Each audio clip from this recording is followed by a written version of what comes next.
بسم الله الرحمن الرحيم.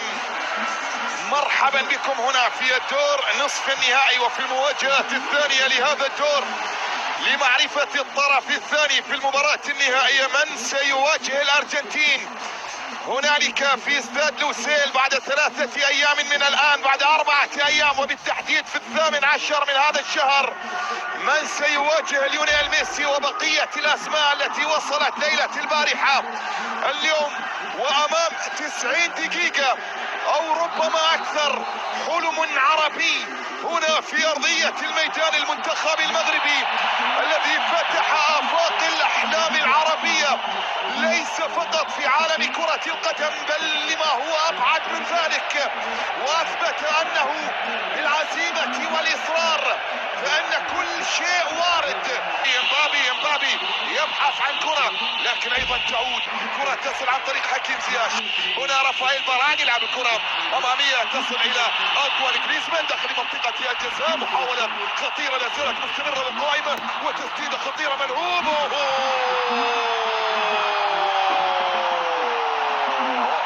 تيو هرنانديز يبدأ المواجهة ويسجل أول أهداف اللقاء في توقيت مبكر جدا وفي الدقيقة الخامسة، ويعلن عن أول الأهداف لمصلحة المنتخب الفرنسي. مبكر جدا، هدف يأتي في توقيت مبكر جدا للمنتخب الفرنسي، وهذا ما تحدثت عنه قبل بداية المباراة بأن تغيير طريقة اللعب تصل إلى 60 وناحي يسدده.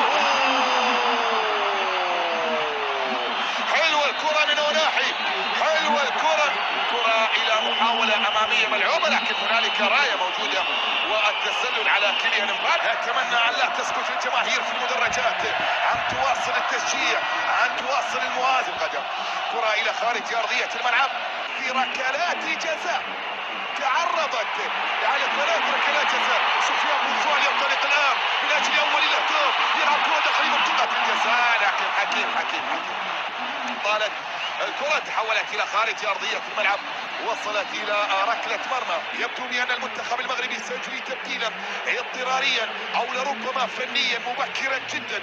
تحدث عن المنتخب الفرنسي، كرة بمحاولة ملعوبة أوليفر جيرو،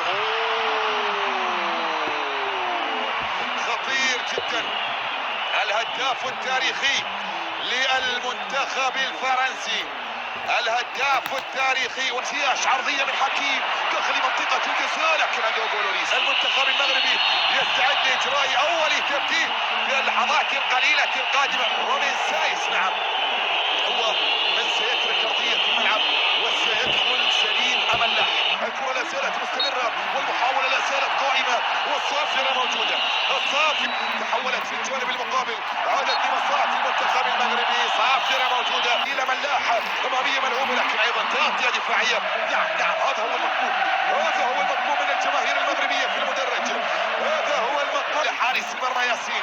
أسرع يا بونو الجهات اليمنى، البحث عن التقدم والمرار لكن أيضا تغطية لا زالت مستمرة والخطأ موجود والصافرة موجودة والبطاقة الصفراء على سفيان بوفال يحاول المرور. يا سلام لا وجود للتسلل، ملعوبة الكرة على مشارف منطقة الجزاء، وصلت إلى 60 لكن القرار يأتي له. أوليفي جيرو هو من يعود ويستعيد الكرة والمحاولة، ومن ثم بعد ذلك القرار يأتي من سيزار راموس. كرة بمحاولة ملعوبة أمامية أبعدت عن طريق اللاعب إبراهيم كوناتي. امبابي هيا كرة إلى تشواميني، راية وتسلل. نعم المغربي وأسود الأطلس. كرة بمرتدة الآن تشواميني أمامية خطيرة لا وأبعدت في التوقيت المناسب. جيرو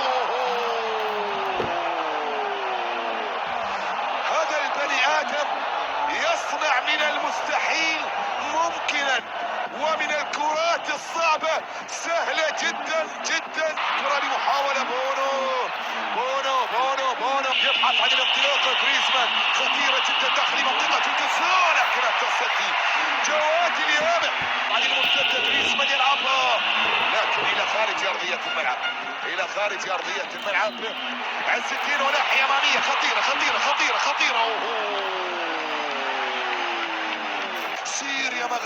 سير سير سير سير، وبحول الله قادر قادر قادر. لو داخل منطقة الجزاء، راسية وبعدت، لا زالت مستمرة، عرضية جول. لا لا لا لا لا لا لا لا لا لا لا لا لا، يا الله يا الله يا.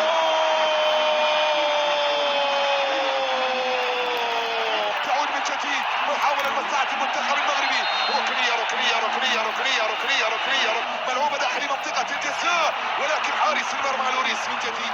لوريس مرة أخرى، كرة فيها جهة اليمنى عرضية، والكرة تصل إلى سفيان بوفال، يسقط في أرضية الملعب، صافرة موجودة وخطأ. لاعب اللندني تشيلسي يلعب داخل منطقة الجزاء، ولوريس سواء تغطية عرضية ملعوبة بلقب بطولة كأس العالم. ضمن خلاص، كرة بمحاولة ملعوبة أمامية الآن خطيرة جدا، لكن خروج في التوقيت المناسب من ياسين بونو، والتحام ما بينه وما بين كيليان مبابي. وصلت الى اشرف حكيمي، عرضيه، هذا حكيم زياش اماميه ملعوبه، كيليان مبابي، لكن يا سلام يا سلام، هذا سفيان اشرف لون، عرضيه ملعوبه جواد اليامن، لمسه اماميه ملعوبه داخل منطقه الجزاء، لا زالت مستمره وقائمه، حاضره ملعوبه، سفيان يسدد مرابط، لكن مرة تحولت. يا سلام يا سلام على هذا الأداء الكبير للمنتخب المغربي. أرضية الميدان بوفون، لا لا لا لا لا لا لا لا لا لا لا لا لا لا لا لا، عرضية داخل منطقة الجزاء، كرة إلى حكيم، عادت مرة أخرى، وصلت إلى عز الدين وناحي، من جديد إلى حكيم زياش إلى وناحي، عز الدين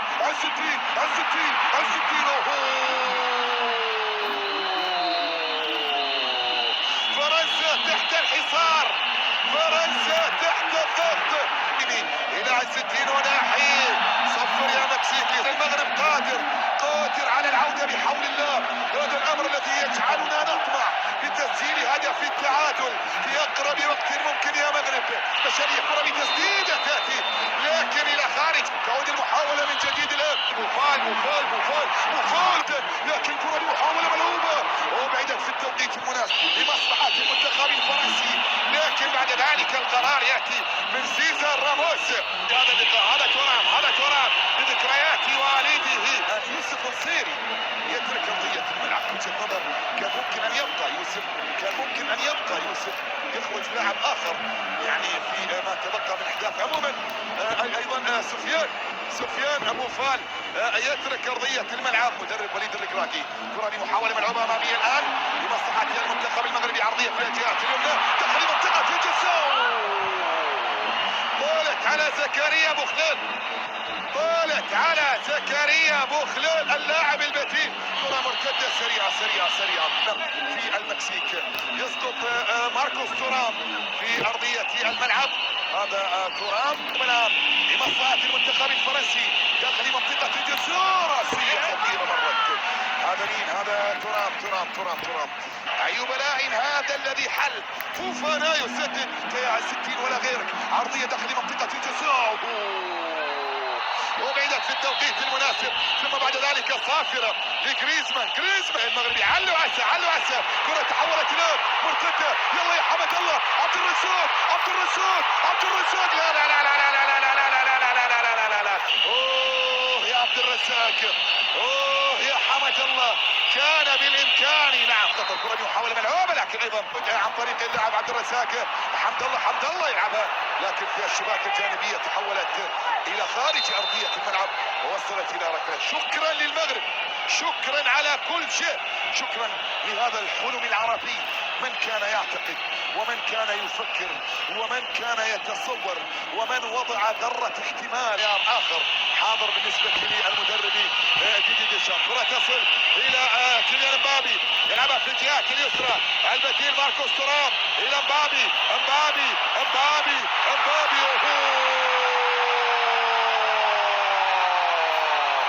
البديل، ومن اللمسة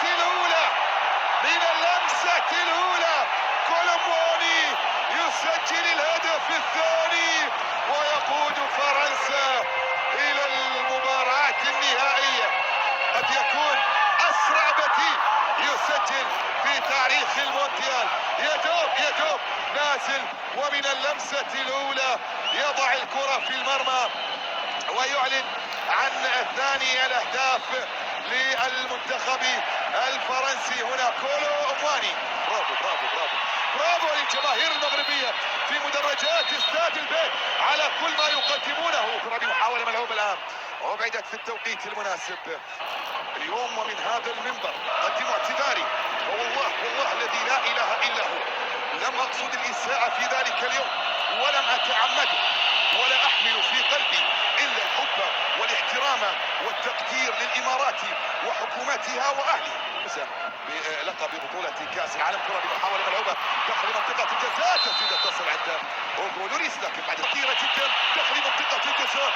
زياش داخل منطقة الجزاء، لكن أيضا تأتي من الجهات اليمنى يبحث عن الكرة العرضية، لكن يبدو نعم طارت، تحولت إلى خارج أرضية الملعب. مبابي الآن يتقدم إلى المقدمة. سيكون صراعا كبيرا جدا ما بين مبابي وليونيل ميسي في المباراة النهائية. مبابي مساهم ب7 أهداف في البطولة حاضرة، وصلت إلى 60 ونحيه.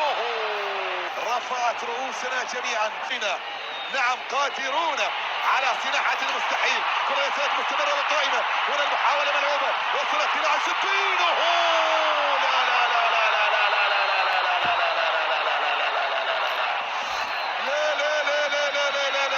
لا لا لا لا محاولة، لكن مرت من أمام حمد الله. لا تبكي يا عزيزتي، لا تبكي، لا تبكي يا عزيزتي أبدا. المغرب يحق لنا أن نفخر ونتفاخر بها. رفعت رؤوسنا جميعا، كبيرة جدا. مبروك للمنتخب الفرنسي التأهل إلى نهائي كأس العالم.